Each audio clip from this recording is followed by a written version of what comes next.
ምናልባት እየጠበቀችሽ እኮ ይሆናል። አንቺ መስራትሽ ሰላም ነው እንደዚህ የምትናገረት? ምንም ቢሆን እኮ ታላቅሽና ነፍሰ ጡር እኮ ናት። እንዴት እንደዚህ አይነት ቃል ትናገሪያታለሽ? ኪድዬም በጣም ይደብራልሽ። ትመልሽ መመርመር የሚያስፈልግሽ ላንቺ ነው። ሂደሽ ተመርመር እሺ። አሁንማ እኮ በቃ እብደትሽ ነው ማጋባሽብኝ። በምትናገሪው ሁሉ መደንገጥ ተውኩ።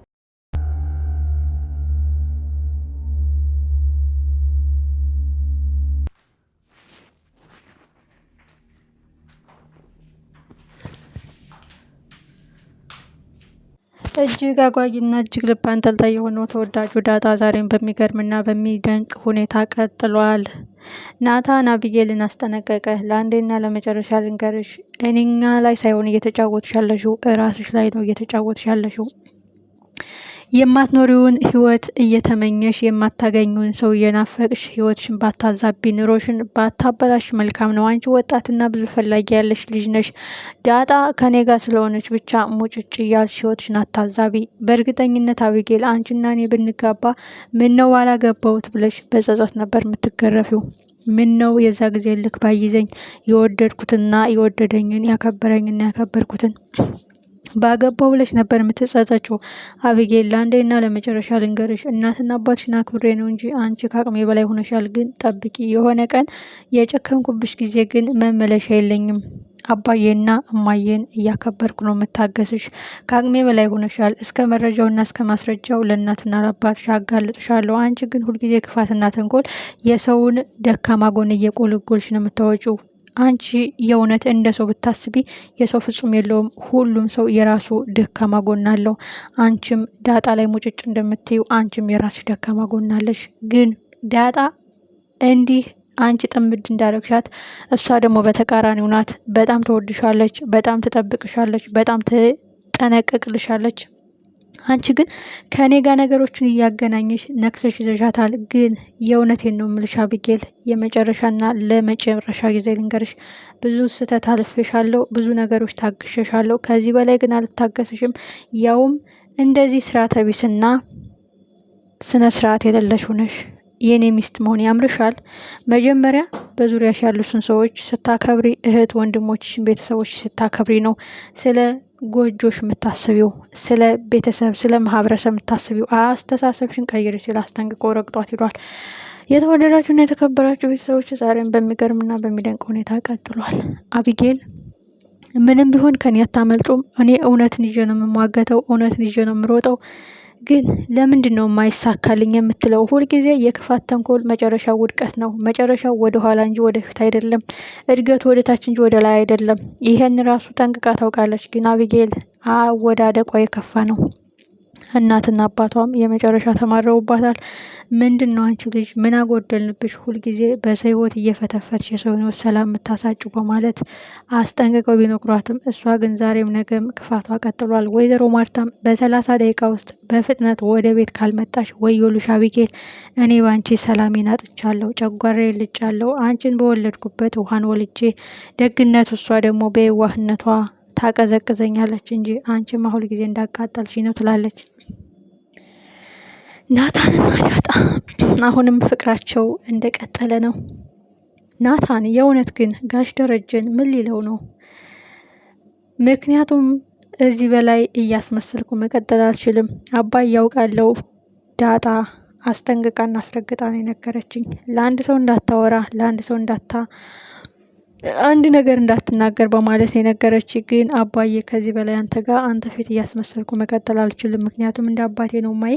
ዳጣንም በጣም ትልቅ ቦታ ሰጣታለሁ። ግን አባዬ አንድ ቀን ምናልባች ፊት ለፊት ስታየን ምናልባች እንዴት ዋሹኝ እንዴት ደበቁኝ የሚለው ነገር ነው። ግን ሁሉም ሰው የራሱ ደካማ ጎን አለው። ስለዚህ እኔም ያንተን ደካማ ጎን አውቄያለሁ። ግን አባዬ ከማርታ ምን አተህ ነው? ከማየ ምን አተህ ነው? እሷ እኮ ማለት ለቤቷ ምሰሶ ለቤቷ ደስታ የምትጥር ሁልጊዜ አንተን ለማስደሰት ወይም ቤቷን ፍክት ድምቅ ለማድረግ የምትጥር እመቤት ናት። ቆይ ከሷ ምን አተህ ነው ብሎም ሊጠይቀው ይችላል። ጋሽ ደረጀም የእግር እሳት የዘላለም ጸጸት የሆነበት ከሷ አጥቼ ሳይሆን አንድ ቀን የቀን ጎደሎ ናት ይችን ስህተት የፈጸመችብኝ። በእርግጥ ጉዳዩ ስህተት ቢሆንም ግን ዳጣ በመፈጠሯ ደስተኛ ነኝ። በተለይ ደግሞ ያሳለፈችው ስቃይ በእኔ ምክንያት ስለሆነ እጅግ አዝናለሁ። ግን ከዚህ በፊት ቀድሜ አውቂያት ቢሆን ምን አለ ብዬ ራሴን እወቅሳለሁ ይላል ጋሽ ደረጀ። መጨረሻውስ ምን ይሆን? አቢጌል አሁንም ክፋትና ተንኮሏ ቀጥሏል። ከምንም በላይ ዳጣና ሰላም ምን አገናኛቸው? እንዴት እሱ ነው? ለምንድን ነው ለእሷ ፍቅሯ የጨመረው? ለምንድን ነው ምግብ እየለየች የምሰራላት እየለየች የምሰጣት? በዚህን ያህል ልክ ምን አገናኝቷቸው ነው እያለች ሁልጊዜ ተንኮል ማሴር ሆናለች። ወይዘሮ ማርታም እባክሽን ልጅ የራስሽን ህይወት ኑሪ፣ በሰው ህይወት ገብተሽ አትፈትፍቺ፣ ስለነሱ ምን አገባሽ? እንግዲህ አንድ አይነት መስመር ስለሆኑ ልባቸው ተገናኝቶ ሊሆን ይችላል። ቆይ አንቺ ሰላም የዳጣ እናት ናት የምትይው በብሉቱዝ መሰለሽ እንዴ ሁሉም ነገር የሚደረገው? አንቺ ቆይ ያምሻል እንዴ? አስተሳሰብሽ ምንድን ነው? ለስሙ የኮሌጅ ተማሪና ቀጣይ ዓመት የማዕረግ ተመራቂ ነኝ ትላለሽ፣ ግን አንቺ ሁልጊዜ ክፋትና ተንኮልሽ ግን መጥፎ ላይ ነው የሚጥልሽ። ለሰው ቀና ስትሆኚ በዘራሹ ልክ ሰውም መልካም ነገር ይመልስልሻል። ግን አንድ ቀን እንዲህ ብለሽ የወደቅሽለት የሚያነሳሽ የለም። ምክንያቱም ስራዋንና ክፋቷን የጣላት እሷን ማን ሂዶ ቀን አድርጎ ሀያ ጠጣት የሚል ቀባሪ ነው የሚያሳጣሽ። አንቺ ልጅ እኔ እናትና አባትሽ እያለን ምናልባች ልጃችን ስለሆንሽ ጨክነን አናስወጣሽም፣ ቆርጠን አንጥልሽም። ግን እመኝኛ አቢጌል አንድ ቀን ግን ሁሉም ነገር ያበቃለት ወዮልሽ። እንደ እናት ታግሸሻለሁ። የእናት አባት አንጀት አይጨክንም፣ የእናት አንጀት አይጨክንም እያልሽ የምትሸወጂው ነገር የወደፊት ህይወትሽን እያዛባሽ ነው። ናታን ላይ ሙጭጭ አትበይበት። በቃ አይፈልግሽም። ሲጀመር ናታን እንደሚፈልጋት ሴት መች ሆንሽለት? ምክንያቱም ናታን ሰው አክባሪ፣ ሰው የሚወድ፣ በዙሪያው ያሉትን ሰዎች የሚያከብር፣ መጽሐፍ ማንበብ የሚወድ፣ የወደፊት እቅዱን በስትራቴጂ የሚመራ። አንቺ ግን የዛሬ ስሜትሽን እና እኔ ያልኩት ካልሆነ ብለሽ የምትጥሪ፣ ጉድጓድ የምትቆፍሪ፣ ወጥመድ የምዘረጊ ነሽ። ግን እስቲ ተጠይቅሽ አንድ ቀን የዘረጋሽ ወጥመድ ተሳክቶልሽ ያውቃል? ምክንያቱም ክፋትና ተንኮል ስለሆነ ጠልፎ ራስሽን ነው የሚጥልሽ። እውነታውም ተጋልጦ ያሰብሽው ነገር ሲሳካ አይተናናቅም። ስለዚህ የወደፊት ህይወትሽም ሂዶ ገደል ነው የሚገባው። ምክንያቱም ሁልጊዜ ክፋትና ተንኮል ስለሆነ ምዘሪው ያው የዘራሽውን ነው የምታጭጂው። እኔ እንደ እናት ልምከርሽ፣ እንደ ወላድ ላስጠንቅቅሽ ልጄ። ሲሆን እኛ በህይወት እያለን እኛ ልታስከብሪና አንገታችን ቀና ልታረጊ ይገባል እንጂ ሁልጊዜ አንገታችን እንዳስደፋሽንና እንዳዋረድሽን ነው። ለአንዴና ለመጨረሻ ልንገርሽ አቢጌል፣ እባክሽን ልብ ግዢ። አንቺ ከሰው አታንሽም፣ ከሰውም አትበልጭም። እንደ ሰው እኩል ነሽ፣ የጎደለብሽ የለም። ቆንጆ ነሽ፣ ጥሩ ቁመናለሽ። ግን የሌለሽ መልካም ልብና መልካም አስተሳሰብ ነው። ይህ ደግሞ በእርጋታና በትህትና ከፈጣሪው ጋር በመቅረብ ነው የሚሄደው።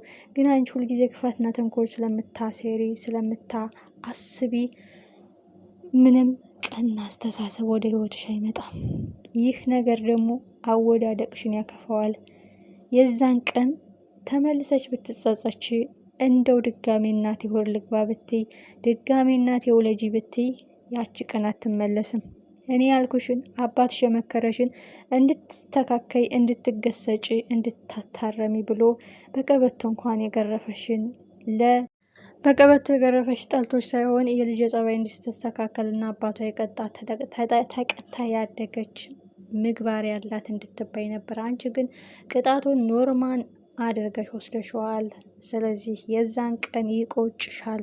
ምን ነው በልጅነት የተቀጥቼ እያለ ጸባይን ባስተካከል፣ ምን ነው የአባቴ ምክር ብሰማ፣ ምን ነው እናቴ እንደመከረችኝ መልካም ሰው አክባሪ፣ ሰው ወዳድ፣ ለቤተሰቦቿ ክብር የምትጨነቅ ብሆን እያልሽ ብትጸጸች ወደኋላ መመለስ የለም። በእጅ የያዙት ወርቅ እንደ መዳብ ይቆጠራል ነውና ነገሩ። ኤኒዌይ ጋይስ፣ በዛም አለ በዚህ እንግዲህ እውነቱ መፈንዳቱ ወደ ፈረሰው መጥራቱ ማይቀር ነው። ሁላችንም በጉጉት እንጠብቀዋለን።